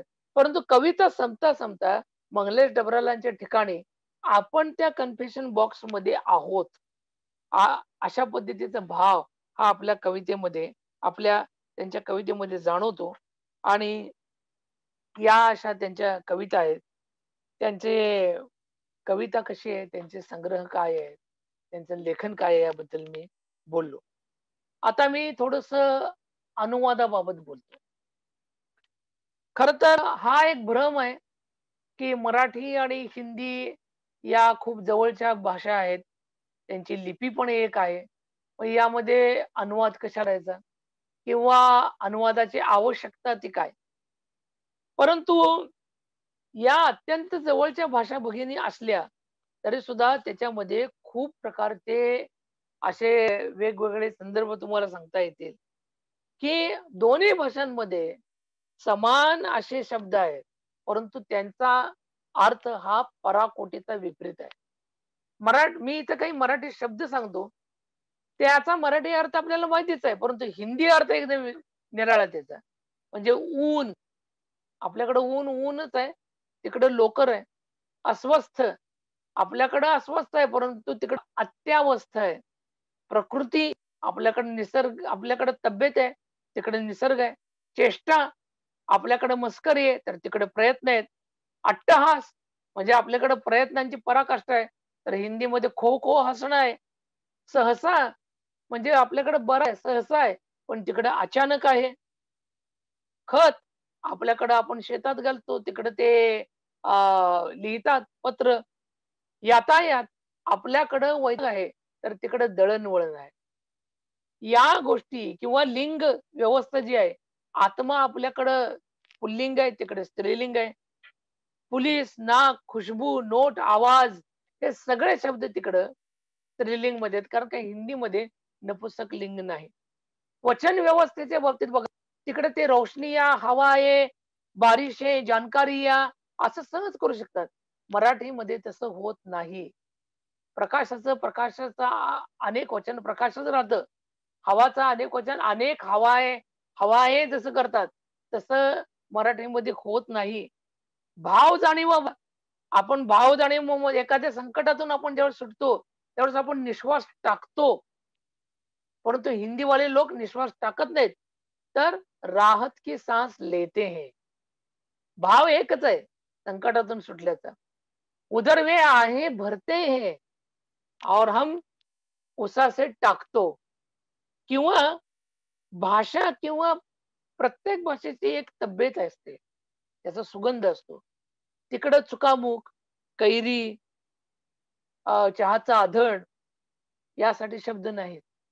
हे मला नंतर राजेश जोशींच्या कविता संग्रहाचा अनुवाद करताना या गोष्टी मला जाणवल्या. किंवा अनुवादाचं एक सगळ्यात महत्वाची गोष्ट अशी आहे, की जिथं सांस्कृतिक संदर्भ जास्त, त्या कलाकृतीचा अनुवाद करणं अत्यंत कठीण आहे. म्हणजे अगदीच सांगायचं तर हळदी-कुंकू, डोहाळ जेवण या गोष्टी ज्या दुसऱ्या प्रदेशात नाहीत, त्याचा अनुवाद करणं हे खूप कठीण होतं. मग त्याला तळटीप द्यावी लागते. आपल्याकडं आजी आणि आजोबा एवढंच आहे. परंतु हिंदीमध्ये नाना-नानी आहे, आईचे आई-वडील, आणि वडिलांचे आई-वडील दादा-दादी आहेत. आपल्याला कोणी जर सांगत आलं, की माझी आजी आली आहे, तर आपल्याला विचारावं लागतं, की कोण? कोणाची आली आई? आजी आईची आई आहे का वडिलांची आई आहे? याच्या पलीकडे जाऊन वाक्चार आणि म्हणींचा एक फार मोठा प्रॉब्लेम साहित्यामध्ये होतो. काही वाक्प्रचारांसाठी वाक्प्रचार मिळतात, पण काही वाक्प्रचारांसाठी वाक्प्रचार मिळत, त्यामुळं प्रेमचंद लेखणीचा शिलेदार हे जे 700 पानी त्यांचं चरित्र मी ट्रान्सलेट केलं, त्यामध्ये मला खूप मोठ्या अडचणींना सामोरं जावं लागलेलं आहे. मग काही वाक्प्रचार मला मिळाले, काही भीड भिकेची बहीण याला मला मिळालं, मुरव्वत का खट्टा होता है, किंवा घरचं झालं थोडं, वर व्याहानं धाडलं घोडं. याचं मला मिळत नव्हतं, पण ते गोविंदाच्या एका चित्रपटाच्या गाण्यात मिळालं. घर में नहीं निवाला, तिस पर ससुर ने भेजा साला. या अशा पद्धतीचे भाषेचे जे अलंकार असतात, भाषेचे जे काही गोष्टी असतात, त्या जर का एखाद्या अनुवादकाला माहीत नसतील, तर तो अनुवाद तिथं फसलाच म्हणून समजा. साधारणपणे कवितेचा अनुवाद हा जो असतो, तो एक म्हणजे वेगळाच प्रकार आहे. कवितेचा अनुवाद होऊच शकत नाही. फ्रान्सचे विचारक मलारमे यांनी सांगितलेलं होतं. पण असं जर आपण केलं असतं, तर एक तालिबानी विचार झाला असता. सगळी दारं बंदच करायची. संवादच करायचा नाही. पण तरी सुद्धा बघा आपले दक्षिणेतले कंबन, त्यागराज, मुत्तुस्वामी आणि परदेशातले शेक्सपियर किंवा अजून संस्कृत मधले बहुभूती हे मराठीमध्ये किंवा इतर भाषांमध्ये इतक्या मोठ्या प्रमाणामध्ये त्यांचे अनुवाद झाले आणि आपण आपलं साहित्य, आपलं मन, आपले विचार हे समृद्ध करून घेतले. परंतु कवितेचा अनुवाद होत नाही असा दावा करणं हे अत्यंत हानिकारक आहे. आणि त्या पद्धतीनं कवितेच्या अंदाच्या संदर्भात लोकांनी रूपकं पण बांधली जे हास्यास्पद आहेत. म्हणजे कवितेचा अनुवाद हा म्हणजे धड्या अंगाला आग लावून घेण्यासारखा आहे. तो जीव घेणं आत्मघात आहे किंवा कवितेचा अनुवाद म्हणजे अर्धवट कला आहे किंवा कवितेचा अनुवाद म्हणजे हा तोट्याचा सौदा आहे किंवा कवितेचा अनुवाद म्हणजे आपल्या प्रेयसीशी एखाद्या दुभाषाच्या माध्यमातनं गुजगोष्टी करण्यासारखा आहे, त्यामध्ये धोका नक्कीच असणार आहे. किंवा कवितेचा अनुवाद म्हणजे अ, एका बाटलीतलं अत्तर दुसऱ्या बाटलीत ओतण्यासारखा आहे, ज्यामध्ये जो आशय आहे मूळ तो उडून जाणार आहे, अधिक काही लागणार नाहीये. किंवा कवितेचा अनुवाद म्हणजे गालिच्याची उलटी बाजू आहे. म्हणजे वर गालिचा किती मऊ, मुलायम असतो आणि त्याची उलटी बाजू त्याची खरबरीत असते. अशा पद्धतीची रूपकं बांधून अ, लोकांनी कवितेच्या अनुवादाला धुतकारायचं सुरू केलं होतं.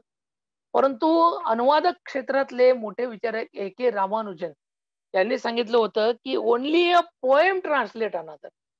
म्हणजे एक कविताच दुसऱ्या कवितेचा अनुवाद करू शकते. मग याचा अर्थ अनुवादकाला त्या कवीच्या भावस्तरावर उतरावं लागतं.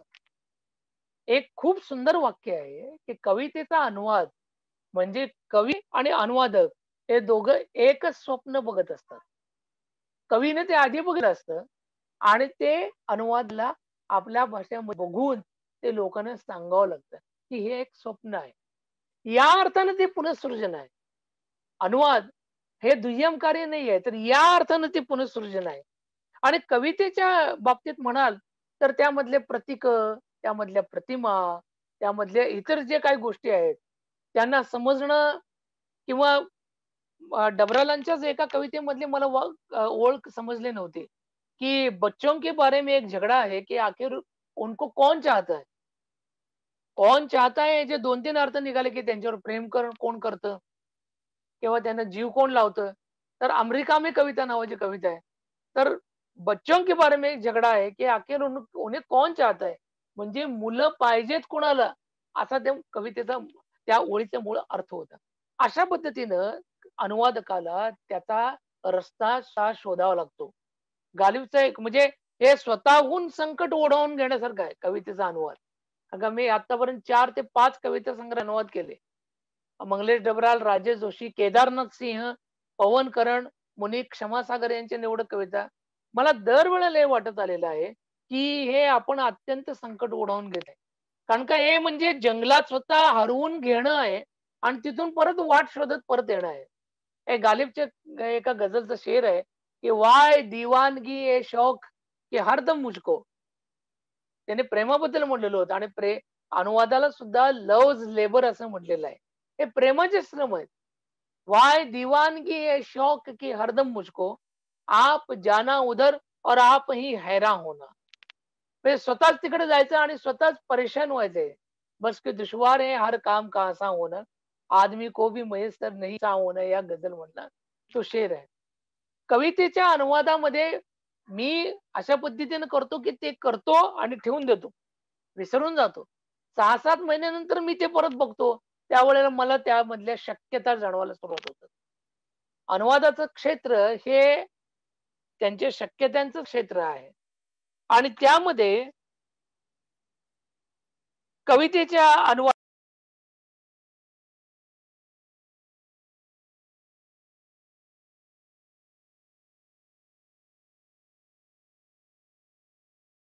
प्रतिगम्य असतात. अशी स्थिती होते. अशा वेळी त्या घनदाट अरण्यातून अनुवादकाला स्वतःचा रस्ता तयार करावा लागतो. केवळ 2 भाषांवर प्रभुत्व असणं हा जो गुण आहे तो अनुवादासाठी पुरेसा ठरत नाही. त्या दोन भाषांच्या माग दडलेला संस्कृतीचा, परंपरांचा अभ्यास, मूळ भाषेतील अ, कवीची शैली वैशिष्ट्य जपण्याचं कसब, दोन्ही भाषांमधील काव्य परंपरांचं ज्ञान आणि भान, काव्य भाषेतील बारकाव्यांची समज असणं हे त्या अनुवादकासाठी अत्यंत गरजेचं असतं. इतकं सर्व असून जे आवश्यक आहे ते अनुवादात सुटलं नाही पाहिजे आणि अनावश्यक जे आहे ते जोडलं गेलं नाही पाहिजे, याची खबरदारी बाळगणं हे अनुवादकासाठी अत्यंत गरजेचं असतं. मला मी हिंदीचा विद्यार्थी असल्या कारणानं आणि हिंदीचा प्राध्यापक असल्या कारणानं मला या दोन्ही सगळ्या गोष्टी मला समजून घ्याव्या लागल्या. अनुवाद करत असताना मला एक लक्षात आलं, की एखादी भाषा समजणं आणि एखाद्या भाषेची समज असणं याच्यामध्ये पराकोटीचा असा अ, अंतर आहे. एखादी भाषा समजणे हे खूप प्राथमिक स्तरावर आहे. परंतु एखाद्या भाषेची समज असणं हे खूप मोठ्या स्तरावर आहे. आणि तशी समज जर असेल, तर तुम्ही अनुवाद करू शकता.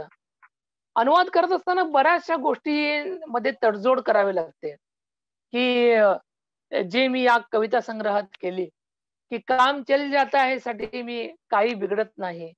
रोजी-रोटीसाठी मीठ भाकर, बंद है साठी कोंडलेले, खडे रहते साठी रेंगाळतो किंवा काम चलाते है साठी भागवतात आणि यह काफी है त्यासाठी यह भी कुछ कम नहीं है. अशा पद्धतीचं आपलं मराठीत भाषेचं जे काव्यात्मक गुण आहे, ते मी तिथं आणण्याचा प्रयत्न केला. बऱ्याचदा कवितेच्या ओळी वर-खाली कराव्या लागल्या. ते मराठी काव्य भाषेला अनुकूल अशा पद्धतीने मी केलं. म्हणजे चेहरा नावाची एक कविता आहे यातली, की माँ मुझे पहचान नहीं पाई, जब मैं घर लौटा, सर से पैर तक धूल से सना हुआ. याचा अनुवाद झाला, डोक्यापासून पायापर्यंत जेव्हा मी घरी परतलो धुळीने माखून, तेव्हा आईनं मला ओळखलं नाही. या ये एक छोटा-सा गड्ढा जिसमें हम गिरते हैं और ऊपर उठकर चल देते हैं, जैसे कुछ हुआ ही न हो. किंवा एक छोटासा खड्डा ज्यामध्ये आपण पडतो आणि पुन्हा उठून चालू लागतो. जणू काही कधी झालंच नाही. हिंदी कवितेचा अनुवाद करत असताना आपल्या मराठीचं हिंदीनं करून चालत नसतं. तर त्या हिंदी भाषेचं मराठी करणं हे अत्यंत गरजेचं असतं. हे मला अनुवाद करताना प्रकर्षानं जाणवतं. हिंदी कवितेच्या काव्य भाषेतले बारकावे शोधून त्याचे रचना, त्याचा वाक्यविन्यास हा कसा आहे, यासाठी मला मंगलेश डबराळांचे संपूर्ण कविता संग्रह मी वाचून काढले. आणि त्यानंतर या संग्रहाचा अनुवाद करायला मी हाती घेतला. यामध्ये अनेक स्तरावर आपली एक परीक्षा असते आणि ती परीक्षा या पद्धतीने होते. काही ठिकाणी छंदामधल्या किंवा तुक असलेल्या कविता या होत्या आणि त्यांचा अनुवाद मी कसा केला पहा. छूट गया है नावाची कविता आहे आणि ती अशी आहे, छोटीशी कविता आहे, की भारी मन से चले गए हम तज कर पुरखों का घरबार. भारी मन से चले गए हम तज कर पुरखों का घरबार. पीछे मिट्टी धसक रही है गिरती पत्थरों के बौछार. पीछे मिट्टी धसक रही है गिरती पत्थर की बौछार. थोड़ा मुड़कर देखो भाई कैसे बंद हो रहे हैं द्वार. उनके भीतर छूट गया है एक एक कोठार. उनके भीतर छूट गया है एक एक कोठार. त्याचा मी त्याच लयीमध्ये मराठीत अनुवाद करण्याचा प्रयत्न केला माग राहिलं आहे. निघून गेलो जड मनाने सोडून जुने घर. निघून गेलो जड मनाने सोडून जुने घर. मागे माती कोसळते आणि दगड धुवाधार. वळून थोडं पहा बाबा, कशी बंद होत आहेत दार. त्यांच्या आत राहिली आहेत एक एक कोठार. रघुवीर सहाय आणि मुक्तिबोध यांच्या काव्य परंपरांचा त्यांच्यावर प्रभाव होता आणि त्या पद्धतीने त्यांनी ती कविता लिहिली आणि स्वतंत्र त्यांचे पण कवितेचा एक संरचना म्हणा किंवा आकृतीबंध जो ज्याला म्हणता येईल तो आपल्याला सापडेल.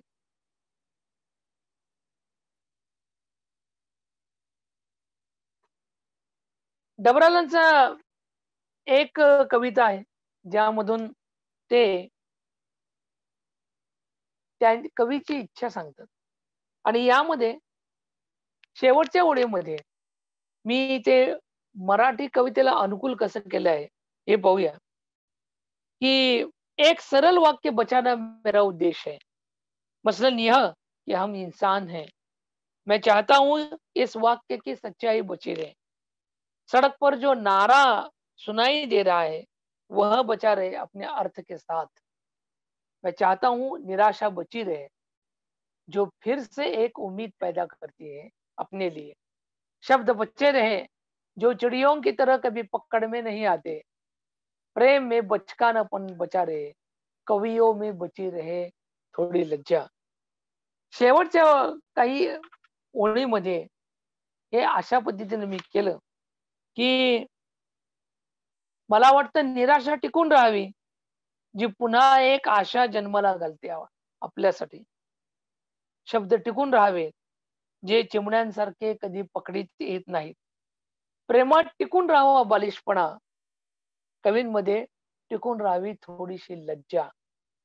हिंदीमध्ये होतं प्रेम में बचकाना पण बचा रहे, कवियों में बची रही थोडी लज्जा. हे सरळ वाक्य होतं. प्रेम में बचकाना पण बचा रहे. प्रेमात टिकून राहावा बालिशपणा. कवींमध्ये टिकून राहावी थोडीशी लज्जा. त्यांनी आपल्याला अनुवादामध्ये काय काय गोष्टी करता येतात. त्यांची तस्वीर नावाची कविता आहे ज्याच्यामध्ये त्यांनी मुलांच्यासाठी एक कविता लिहिलेली आहे आणि त्या तस्वीर नावाच्या कवितेचा मी फोटो या नावानं अनुवाद केलेला आहे जे आपल्याला पाहता येईल याच्यामध्ये.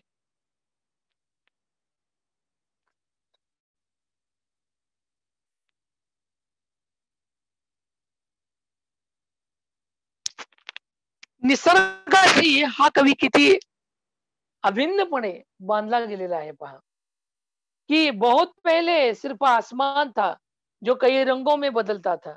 उसके नीचे बादल दौड़ते थे. मग गवत उगवलं आणि एका चिमणीच्या बोलण्याचा आवाज आला. कुठून तरी मंद बासरी ऐकू आली. रात्री पहिल्यांदाच तारे प्रकटले आणि इतक्या जवळ आले की आम्ही त्यांना हात लावू शकू. कधी कधी ते आमच्याशी खेळायचे आणि आमच्या डोळ्यात प्रवेश करून चमकू लागायचे. एका फ्रेम मध्ये हा फोटो बंदिस्त आहे. आता चंद्राविषयीची कविता यामध्ये त्यांनी लिहिलेलं आहे की चंद्र हा कसा इतर कवींशी गप्पा मारण्यासाठी त्यांचा चंद्र त्यांच्या मदतीला येतो किंवा काय. आणि शेवटच्या ओळीमध्ये ते सांगतात बच्चे चांद को देखते हुए उंगली दिखा कर कहते हैं वो देखो चांद. या चांदच्या ठिकाणी मराठीमध्ये लहान मुलं चंद्र असं म्हणू शकत नाहीत हे मला माहिती होत आणि त्यासाठी तो बघा चांदोबा हा शब्द मला वापरता आला आणि हे मराठीमध्ये होतं परंतु हिंदीमध्ये या गोष्टीने काही फरक पडलेला नाहीये. परंतु मराठीमध्ये असा शब्द वापरता आल्या कारणानं मला तो शब्द मी वापरला आणि मराठी अनुवादामध्ये तो चपखल बसला आणि त्याचा प्रभावही निर्माण झाला. प्रेमाविषयीच्या बाबतीत मी त्यानं तुम्हाला सांगितलं आणि त्यांची एक छोटी कविता आहे. त्या शेवटच्या 2-3 ओळीमध्ये मी त्या वाक्यांमधला शब्दांचा क्रम पुढं मागं केला आणि काय झालं पहा. प्रेम होगा तो हम कहेंगे, कुछ मत कहो. प्रेम होगा तो हम कुछ नहीं कहेंगे. प्रेम होगा तो चुप होंगे हम. प्रेम होगा तो हम शब्दों को छोड़ आएंगे. प्रेम होगा तो हम शब्दों को छोड़ आएंगे. रास्ते में, पेड़ के नीचे, नदी में बहा देंगे, पहाड पर रखाएंगे. आता याचा मराठी अनुवाद पहा. प्रेम असेल तर आपण म्हणू की काही बोलू नकोस. प्रेम असेल तर आपण काही बोलणार नाही. प्रेम असेल तर आपण गप्प राहू. प्रेम असेल तर आपण सोडून देऊ शब्दांना. रस्त्यात, झाडाखाली, नदीत सोडून देऊ, पहाडावर ठेवून देऊ. हिंदीमध्ये होतं, रास्ते में, पेड़ के नीचे, नदी में बहा देंगे, पहाड पर रख आएंगे. रस्त्यात, झाडाखाली, नदी में बहा देंगे, नदीत सोडून येऊ, पहाडावर ठेवून येऊ, पहाड पर रख आएंगे. अशा पद्धतीच्या अनेक शब्दस्तरापासून ते वाक्यस्तरापर्यंत एका अनुवादकाला त्याचं भाषिक कौशल्य पणाला लावून त्या कवीचा मूळ स्वभाव काय आहे, त्याची भाषा काय सांगते आहे आणि ती भाषा भ्रष्ट न करता आपल्या भाषेमध्ये एक कवी घेऊन येण्याचं समाधान जे असतं ते एका अनुवादकालाच माहिती असतं. वॉल्टर बेंजामिन या विचारकानं अनुवादाच्या बाबतीत म्हटलं होतं की अनुवाद हे त्या कृतीचं आफ्टर लाईफ असतं, उत्तर जीवन असतं, ते उत्तर आयुष्य असतं. म्हणजे हा कविता संग्रह 85 ला हिंदीत आला आणि 2005 मध्ये तो मराठीत पुन्हा एकदा जन्माला आला. हे त्याचं उत्तर आयुष्य मराठीमध्ये पुन्हा सुरू झालं, जे अजून वेगवेगळ्या आवृत्तींच्या रूपानं ते मराठीमध्ये सुरूच आहे. अनेक लोक मंगलेश डबराल म्हणजे मराठी कवींच्या कितीतरी कवींच्या आवडत्या कवींच्या यादीमध्ये आता मंगलेश डबराल, विनोद कुमार शुक्ल, त्यानंतर राजेश जोशी या हिंदी कवींची नावं समाविष्ट झालेली आहेत.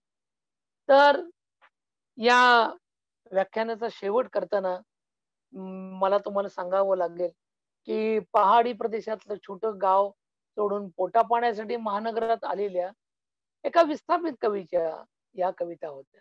स्वतः डबरालांनी म्हटलं होतं की पहाडावरून एखादा दगड घरंगळत पायथ्याशी यावा तसा मी माझ्या पहाडी गावातून दिल्लीमध्ये आलो. सांस्कृतिक शून्यतेच्या या काळामध्ये दिवसेंदिवस हिंस्र आणि असहिष्णू बनत चाललेल्या महानगरात आपल्या कोमलपणाला जपत त्या चांगुलपणा, आपलेपणा आणि प्रेम टिकवून ठेवण्यासाठी केलेली कवीची अपार धडपड ते टिकवताना आल्यानं अजब अस्वस्थतेत, अथांग करुणेत आणि काव्यात्मक विषादात परिवर्तित होते आणि उत्पन्न भयावह स्थितीला माणूस म्हणून आपण स्वतःलाच कारणीभूत मानतात. म्हणजे मध्यंतरी दिल्लीमध्ये निठारी हत्याकांड झालं होतं. लहान मुलांना मारून घराच्याच परिसरामध्ये त्यांना दफन केलेलं होतं. म्हणजे इतका अमानुष प्रकार त्याच्यावर जे कविता लिहिल्यानंतर मंगलेश डबरालने त्यात एक ओळ लिहिलेली आहे की आपल्याकडूनच काहीतरी चुकलंय का की ते अशा पद्धतीने वागले आहेत. म्हणजे प्रत्येक गोष्टीला जी गोष्ट आहे त्याला स्वतःला कारणीभूत मानून एक दुर्मिळ संकोच आणि आत्मीयता या पद्धतीने त्यांनी संपूर्ण त्या समाजाला पाहिलं, त्या जे बोचत होतं, जे आवडलं नाही त्याचा विरोध केला आणि जे गरजेचं आहे म्हणजे ऱ्हास होत चाललेली नैतिक मूल्य ही त्यांच्या कवितेची मूल्य बनलेली. तर पुन्हा एकदा सांगायचं तर थोडीशी आशा, थोडी आर्द्रता, थोडा उजेड घेऊन येणाऱ्या या कवितांमधील उपजत करुणा आणि आत्मीयता हे या भाषेमध्ये सुद्धा उतरते. आणि ही निष्कपटता आहे. निरागस कवीच्या या निष्कपट निरागस कविता आहेत जे वाचकाला अस्वस्थ करून सोडतात. आणि या कविता आतपर्यंत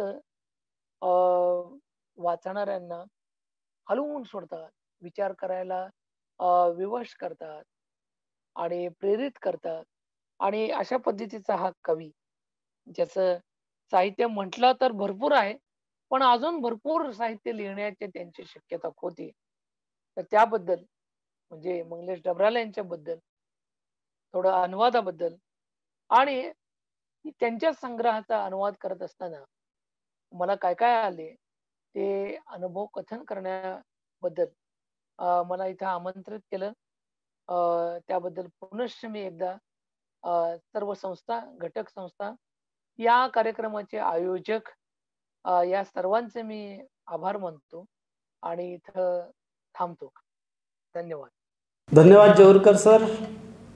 आपण अत्यंत ओघवत्या वाणीत मंगलेश डबराल यांची कविता अनुवाद अनुभव कथन केलेलं आहे. याबद्दल मराठी विभाग संत गाडगेबाबा अमरावती विद्यापीठ यांच्या वतीनं मी आपले आभार व्यक्त करतो. धन्यवाद. तसेच मराठी भाषा संवर्धन पंधरवडा उद्घाटन समारंभानिमित्त मी उपस्थित सर्व मान्यवरांचे देखील आभार मानणं माझं कर्तव्य समजतो. या पंधरवड्याचं उद्घाटन ज्यांच्या हस्ते झालं असे आमचे कुलगुरू डॉक्टर मुरलीधर चांदेकर यांचे देखील मी या निमित्तानं आभार व्यक्त करतो. या समारंभास उपस्थित अमरावती विभाग उच्च शिक्षण संचालक सहसंचालक डॉक्टर केशव तुपे यांचे देखील मी इथे आभार व्यक्त करतो. तसेच संत गाडगेबाबा अमरावती विद्यापीठाच्या मानव विज्ञान विद्याशाखेचे अधिष्ठाता डॉक्टर अविनाश मोरील यांचे देखील मी इथे आभार व्यक्त करतो. याचबरोबर या पंधरवड्याच्या उद्घाटनपर कार्यक्रमास उपस्थित सर्व मराठी भाषा प्रेमी नागरिक, विद्यार्थी, प्राध्यापक या सर्वांचे आभार व्यक्त करून मी हा कार्यक्रम संपला असे घोषित करतो. धन्यवाद.